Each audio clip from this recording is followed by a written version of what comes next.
대장동 의혹과 관련해서 우리나라에서 저명한 인물들, 특히 이 형사 사법기관하고 관계된 검사, 또 법관, 이런 사람들의 이름이 계속 오르내리고 있습니다.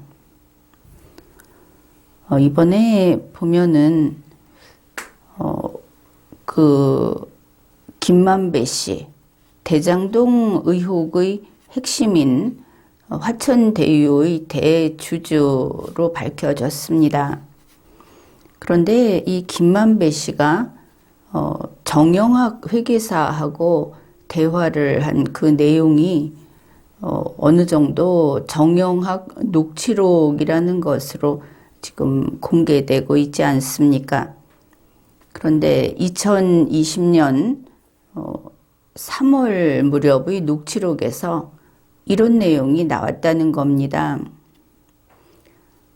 그러니까 김만배 씨가 그때 대법관에게 자문을 받고 있다. 이런 취지의 말을 했다는 것입니다.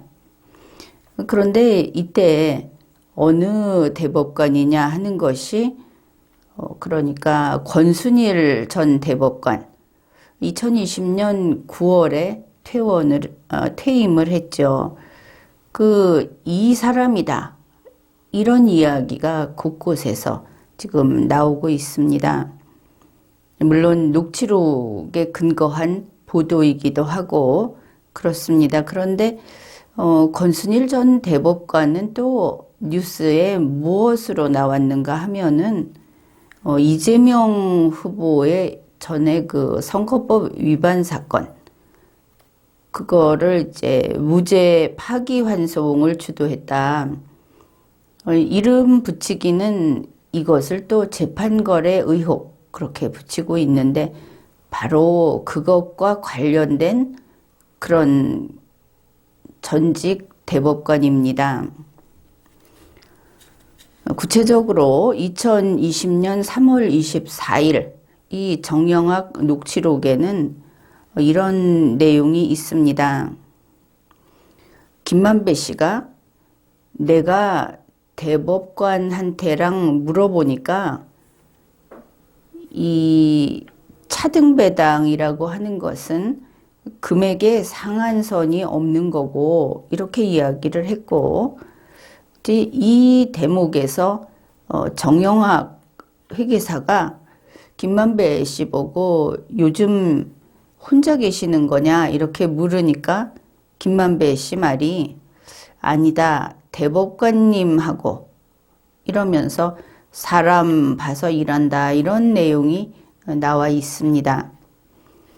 그런데 이 대법관이라고 하는 그 이름 위에는 손으로 쓴 권순일이라는 이름이 쓰여 있고 이것은 보도된 바에 따르면 정영학 씨가 직접 쓴 것으로 그렇게 본다. 이렇게 알려진 겁니다. 그러니까 결국 대장동 의혹과 관련된 김만배 씨가 권순일 대법관하고 이렇게 만나서 의논을 하고 더구나 이거 보면 그 대장동 사업 비용을 어떻게 정산하고 수익 배분은 어떻게 할까 하는 것까지도 자문을 받고 있다.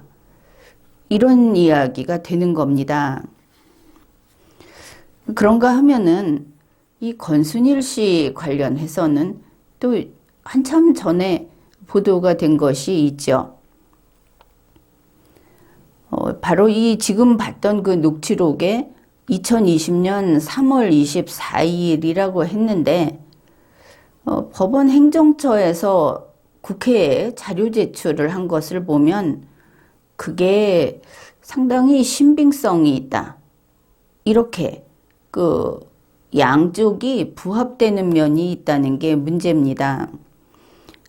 2020년 3월 24일 무렵에 김만배 씨는 대법원을 드나들면서 그 당시 현직 대법관 권순일 씨를 만나고 있었다. 앞에서 본 게 그런 내용인데 2021년 10월에 법원 행정처에서 이제 국회의원의 요청으로 자료를 제출했죠. 거기에 보면은 김만배 씨가 2019년 7월 16일부터 2020년 8월 21일까지 9번이나 대법원을 방문했다. 방문 기록이 있는 겁니다. 그러면 여기에 3월 24일이 포함이 되죠. 9번 방문 기록 중에 8번, 그게 누구를 방문하는 것이냐 하면은 권순일 대법관실이라고 기록이 된 겁니다. 상당히 많죠. 그리고 2020년에 이 김만배 씨하고 그 앞에 그 정영학 녹취록에 나오는 그 대화를 한 게 이제 3월 24일이라고 하지 않았습니까? 이제 바로 그때 3월 5일부터 그 다음에 이제 권순일 대법관이 9월에 퇴임을 했으니까 그때까지 사이에 권순일을 만나러 간다고 쓴 게 7번인 겁니다. 이렇게 직접 이름도 법원에도 남아있고 이 녹취록에 나온 이야기하고 시기상으로도 맞지만 그 말한 게 바로 그때다. 뭐 이 정도 되면은 이제는 수사로 이것을 마무리해야 하지 않겠는가 이렇게 보이죠. 그리고 이제 2021년 10월에 서울중앙지검에서 남욱 씨가 진술을 한 내용이 있습니다. 이 남욱 씨는 천화동인 4호의 소유주입니다. 근데 그때 이런 내용이 나온 것입니다. 김만배 씨가 2019년부터 권순일 대법관에게 2019년이면 2020년 9월에 퇴임을 했는데 아무튼 2019년부터 권순일 대법관에게 50억 원을 줘야 한다 하는 이야기를 했다. 또 이재명 선거법 위반 사건에서 대법원에 들어가서 권순일 대법관에게 부탁을 해서 뒤집힐 수 있도록 역할을 했다고 김만배 씨가 말을 했다. 이건 물론 남욱 씨의 진술 기록입니다. 또 이제 또 다른 녹취록을 보면은 권순일 전 대법관이 50억 클럽 중 한 명이라고 이렇게 나와 있기도 하고, 그래서 여러 차례 이렇게 자꾸 거론이 되고, 그리고 무엇보다도 뭐 한 몇 가지 살펴봤을 때는 그 시기적으로 이 녹취록에 있는 내용이 이제 그 알맹이는 몰라도 일자별로 권순일 대법관을 방문했다고 하는 것은 부합하는 것으로 이렇게 나타나고 있습니다. 이제 그러면은 보통은 좀 수사를 서둘러야 하겠죠. 이런 것은. 그런데 보도된 바에 따르면 서울중앙지검에서 2021년 12월 말에 권순일 씨를 소환 조사를 하기는 했는데 그 이후에 조사를 하지 않고 있다고 합니다. 그래서 이제 여기에 대해서 이재명 후보와 관련이 되니까 봐주기 수사를 하는 거냐 이런 비판이 나온다 하는 뉴스가 있고, 이제 이런 계속 지금 뉴스가 나오니까 권순일 씨의 입장도 여기에서 같이 그러니까 입장 표명을 한 겁니다. 그거를 뉴스에서 보도를 했습니다. 권순일 씨는 자기는 이 내용이 사실무근이다. 그리고 그 내용, 사실과 다른 보도에 대해서는 법적 조치를 하겠다. 이렇게 말을 했답니다. 그러니까 이제 전혀 들어보지도 못한 소리고 2020년 3월 그 무렵에 김만배 씨를 본 적도 없다. 또 2021년 10월에 이 50억 클럽 의혹에 대해서 이렇게 말을 했답니다. 저 자신은 알지 못하고 전혀 사실 무근이다. 일단 본인은 이 내용을 다 부정했다. 이거를 알 수 있는데 이제 그런 걸 밝혀내는 게 수사가 아니겠습니까?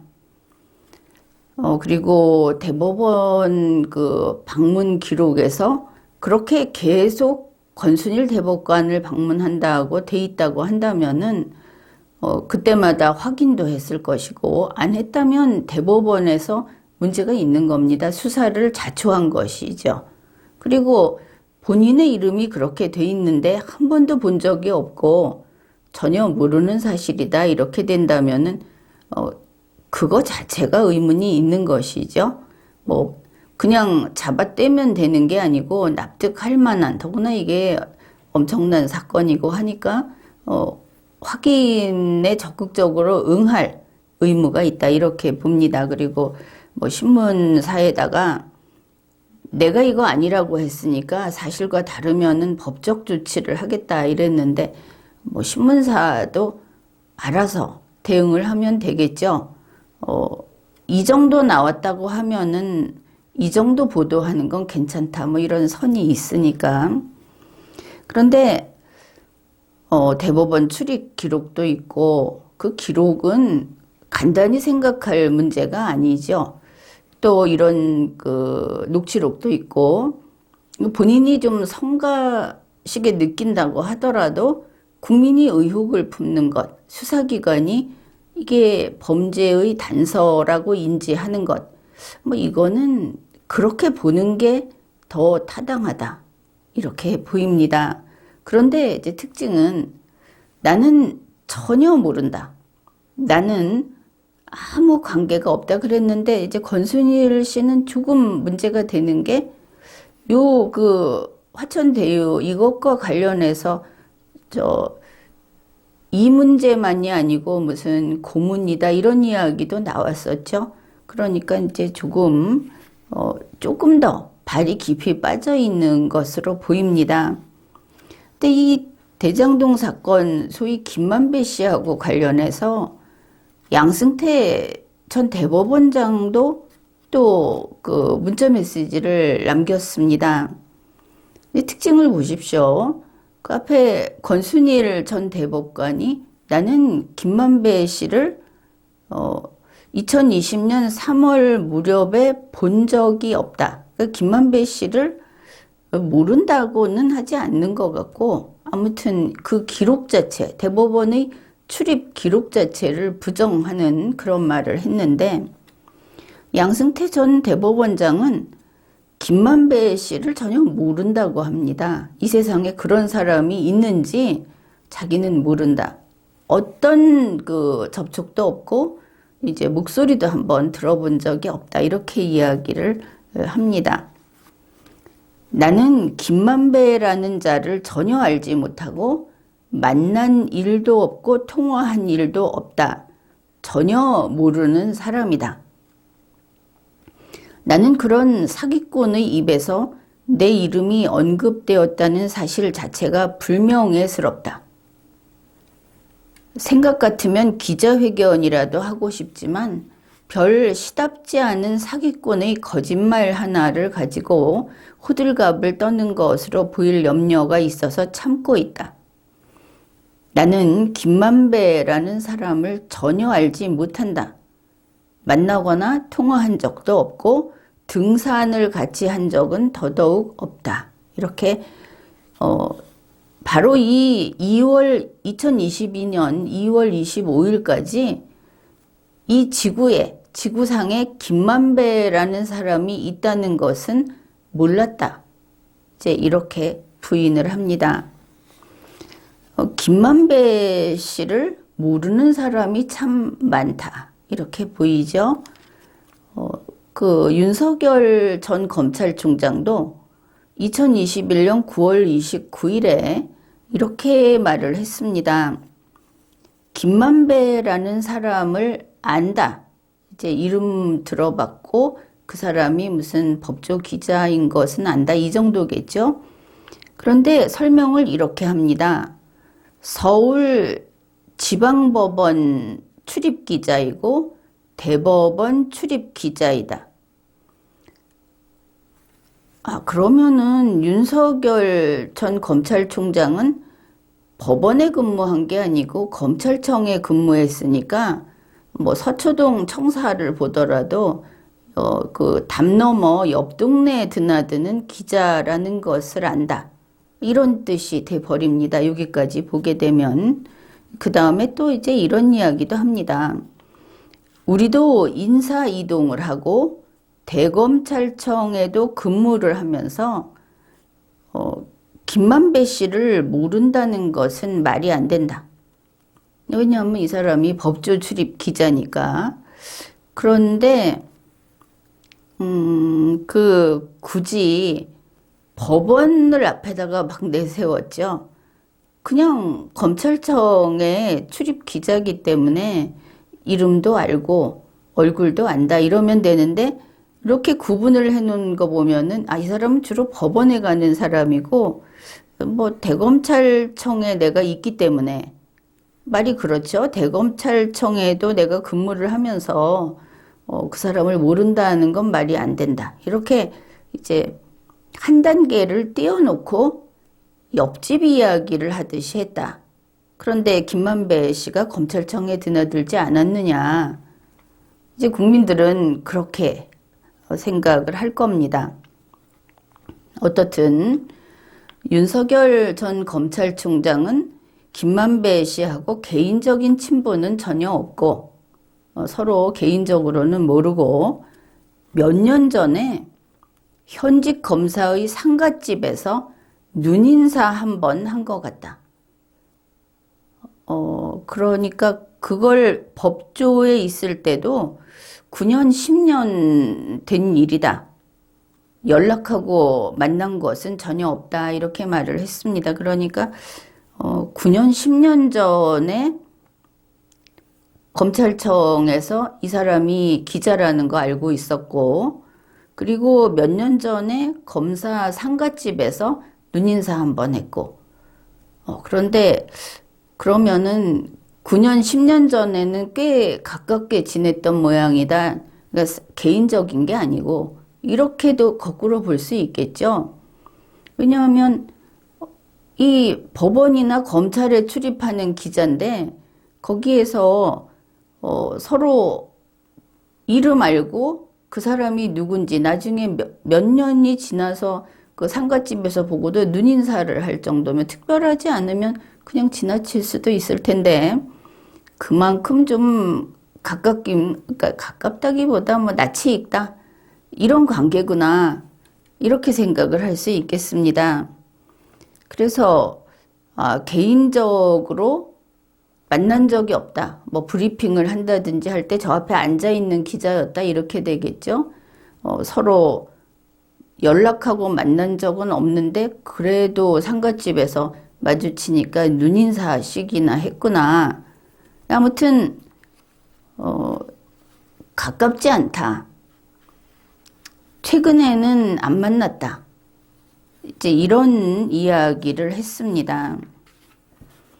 어쨌든 김만배 씨하고 관련해서 왜 윤석열 전 검찰총장이 이름이 나오는가? 그것은 결국은 그 대장동 사건과 연계돼서 김만배 씨하고 어떤 돈 문제, 거래 이런 게 엮여 있었기 때문에 결국 이런 이제 언론의 취재가 들어간 것이죠.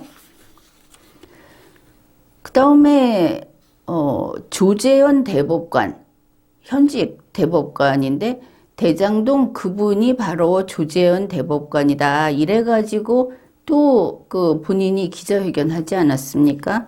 그런데 조재현 대법관은 나는 김만배와 일면식도 없다. 얼굴도 모른다. 이렇게 했습니다. 이게 2월 23일 보도 내용입니다. 그래 이렇게 보면은 권순일 또 조재현, 양승태, 윤석열 이런 아주 큼직큼직한 사람들이 김만배 씨를 모른다. 전혀 모른다. 근데 윤석열 전 검찰총장은 전혀 모른다고 한 게 아니고 나머지 세 명은 이렇게 나누면 되겠군요. 권순일 씨는 요 녹취록에 나오는 그 시기에 안 만났다. 알기는 아는 것 같죠. 윤석열 전 검찰총장은 뭐 9년, 10년 전에 그리고 몇 년 전에 한번 상갓집에서 눈인사한 거 이외로는 일체의 접촉도 왕래도 없다.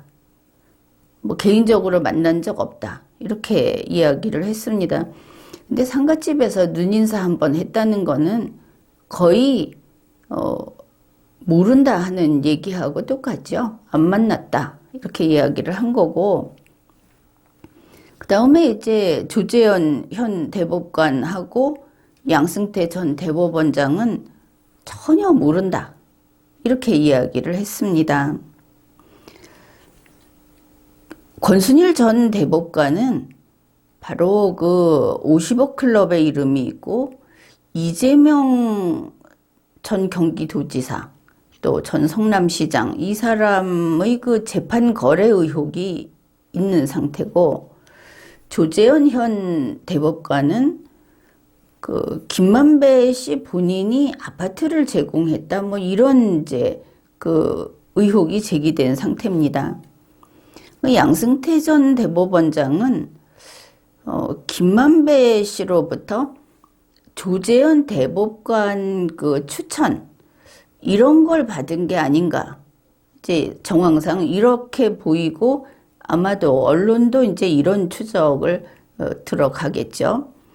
윤석열 전 검찰총장은 김만배 씨의 누나가 윤석열 씨의 아버지가 가지고 있는 연희동 집을 갑자기 와서 그거를 샀다.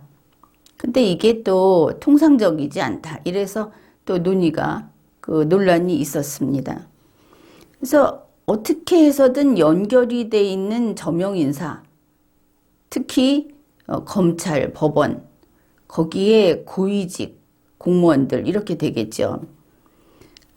그런데 이 사람들이 설명하는 게 김만배 씨는 아주 오랜 기간 이런 그 법조 출입 기자를 했던 사람이고, 그래서 전혀 모른다고 이야기하는 것은 조금 이례적이다. 그러니까 그 사람이 뭐 여기 살고 있는지도 몰랐다 이렇게 가는 것은 정말 10원도 안 받았다는 이야기처럼 가능은 합니다. 사실이 그럴 수 있죠. 그러나 일반적으로는 뭔가 이런 식으로 엮여 있는데 전혀 모른다고 한다면은 아주 특이한 케이스구나, 이제 이렇게 볼 수 있는 겁니다. 이제 문제는 지금 비판이 나오고 있는 것이 이재명 전 성남시장, 뭐 이 사람이 대선 후보이기 때문에 관련 사건에 대한 수사가 중단돼 있다. 이런 비판이 나오는 겁니다. 그리고 윤석열 전 검찰총장이 역시 대선 후보여서 그 관련 사건에 대한 수사가 중단돼 있다. 이것은 잘못된 일이죠. 그래서 이런 그 후보자들이 엮여 있는 바람에 거기에 이런 그 고위직 공무원들, 이런 사람들 이름이 막 나오면서도 수사가 빠르게 진척이 되지 않고, 사실 이렇게 함으로써 뭐 양승태 전 대법원장이라든지 이 전현직 대법관, 또 전 검찰총장, 이런 사람들이 명예가 좀 더 침해되는 면이 있습니다. 빨리 수사를 해서 관계 있는 사람은 가려내고 없는 사람은 풀어내보내고 이렇게 해야 되는데 그걸 안 하고 다 묶어놓고 있는 것이죠. 이것은 잘못된 일입니다. 수사는 공정해야 한다고 다들 그렇게 생각을 하는데 어느 정도 공정해야 하는가? 대선이 진행되는 대선 기간이라 하더라도 그 후보에 대해서 수사는 진행이 돼야 합니다. 또 전직 고위직 공무원이라고 해서 그것을 제외시켜 주든지 대선 후보의 아내라고 해서 수사를 뒤로 미룬다든지 이와 관련해서 윤석열 후보 아내의 그 논문에 대한 검증 그런 발표도 대선 이후로 미룬다는 것은 특혜입니다. 그 모든 것이 의문이 제기됐을 때 신속하게 그 결과를 국민에게 보고하는 그런 대학교, 그런 수사기관, 이게 공정한 거지, 그거를 국민의 눈을 가리고 대선이 끝난 다음에 발표하겠다. 이렇게 하는 것은 국민에게 충실하지 못한 잘못된 태도입니다. 그래서 수사는 공정해야 한다. 이런 것을 다시 한번 그들에게 경계를 해둡니다. 이 정치 앞에 법질서가 고무줄처럼 이렇게 흔들리는 것을 보면서 이거는 민주주의가 아니다. 그런 우려를 하는 것이죠. 지금까지 리걸마인드 연구소였습니다.